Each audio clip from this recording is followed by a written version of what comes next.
um vento contrário começou a soprar no navio. Uma tempestade começou a balançar o navio, e diz o texto, a tempestade tem até nome. A Bíblia diz que veio um tufão de vento chamado Euroaquilão, e começou a bater as ondas empoladas do navio. O vento contrário, e o vento e as ondas eram tão fortes que o navio começou a se quebrar aos poucos. O navio começou a se quebrar aos poucos, ao ponto dos homens perderem o controle. O timoneiro já não tinha mais as rédeas. Tiveram que jogar no navio as mercadorias, as sacas de alimento, coisas tiveram que ser eliminadas do navio.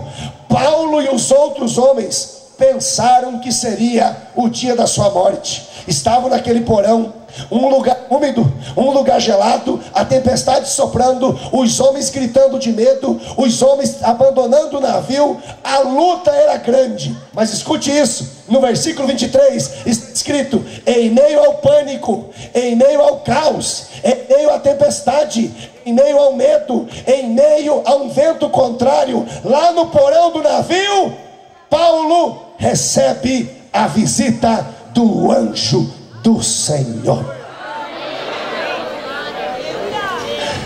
Lá estava o anjo do Senhor no porão do navio, acompanhando o homem de Deus, o apóstolo Paulo.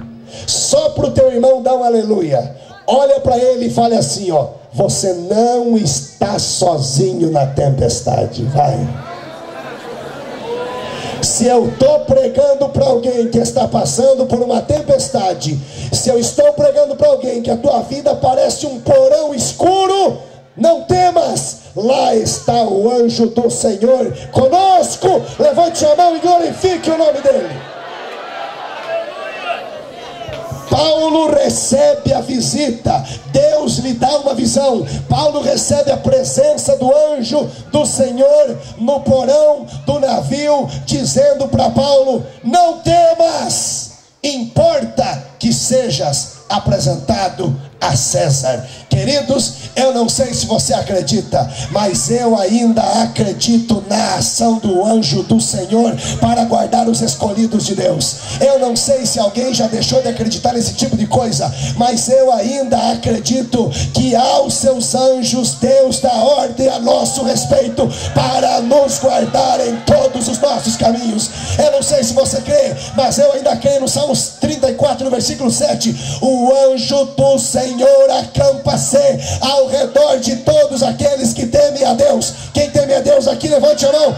E os livra de todo mal. Eu acredito ainda que o anjo do Senhor é aquele que estava lá na cova com Daniel, e quando o leão veio comer Daniel, o anjo fechou a boca do leão, porque quando tem profeta na cova, o leão tem que jejuar.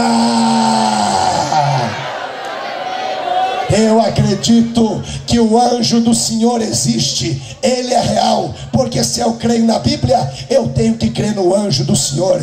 A Bíblia diz que o anjo do Senhor confortava Jesus no Getsemane, quando ele agonizava e suava sangue. A Bíblia diz que o anjo do Senhor fez um pão cozido na brasa e deu água para Elias caminhar 40 dias e 40 noites até Horebe, o monte de Deus. Eu tenho uma notícia boa para os irmãos essa noite: esse lugar está repleto de anjos do Senhor que estão à disposição do Senhor Deus para nos dar vitória. Pergunte para o seu irmão: você acredita em anjos de Deus? Lá estava o anjo do Senhor. Queridos, na hora da tempestade, Deus está conosco. Na hora dos ventos contrários da vida, nós não estamos sozinhos. O ímpio, quando passa por tempestade, lutas e provas, ele se enforca, ele se mata, ele se suicida. Mas o crente, quando está na tempestade, ele corre, sabe para onde? Não para a terceira ponte se jogar, ele corre para os pés de Jesus, porque sabe que o Senhor manda o anjo do Senhor para dar vitória.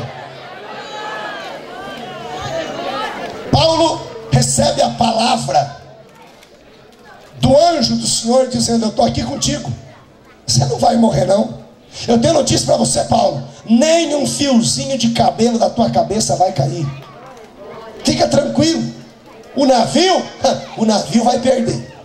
O navio é bens materiais. O navio vai se quebrar todinho. Agora a vida de nenhum de vocês vai se perder.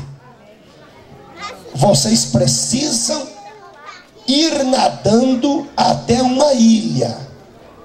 E exatamente como o anjo de Deus falou para Paulo, aconteceu. O navio foi se quebrando. Os homens desesperados começaram a nadar para sobreviver. Alguns subiram em pedaços do navio, em tabuinhas do navio, e aquele grito, né, que o povo diz, eles disseram: salve-se quem puder, e pegaram em pedaços e foram nadando. De repente alguém disse: ilha à vista, estamos salvos. E começaram a sair do mar e chegaram em terra firme. Se depararam com uma ilha. 276 pessoas se salvaram. Ninguém morreu. Levante a mão para escutar a profecia: a tempestade não vai matar você. Todos se salvaram. Ninguém morreu. Queridos, entenda: a tempestade não é para a morte. A tempestade é para a experiência com Deus.